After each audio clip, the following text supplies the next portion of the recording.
നമസ്കാരം. Just think about എന്ന ഈ ചാനൽ സബ്സ്ക്രൈബ് ചെയ്യാത്തവർ ദയവായി സബ്സ്ക്രൈബ് ചെയ്യണേ.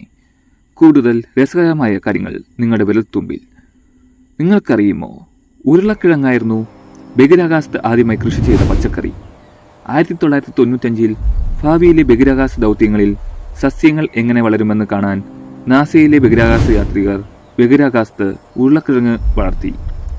ചൊവ്വ പോലുള്ള സ്ഥലങ്ങളിലേക്കുള്ള ദീർഘയാത്രകളിൽ നമുക്ക് എങ്ങനെ സ്വന്തമായി ഭക്ഷണം വളർത്താമെന്ന് അവർ പരീക്ഷിക്കുകയായിരുന്നു. തക്കാളി യഥാർത്ഥത്തിൽ ഒരു പഴമാണ്. നമുക്ക് പലപ്പോൾ ഡൗട്ടുള്ള ഒരു കേസാണ് തക്കാളി പഴമാണോ അതോ പച്ചക്കറിയാണെന്ന്.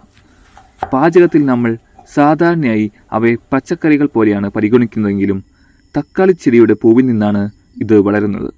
അതിനാൽ വിത്തുകൾ അടങ്ങിയിരിക്കുന്നു. മറ്റ് പഴങ്ങളെപ്പോലെ തന്നെ ഇതൊരു പഴമായതുകൊണ്ട് തക്കാളി ഒരു പഴവർഗത്തിൽപ്പെട്ട ഇനമാണ്.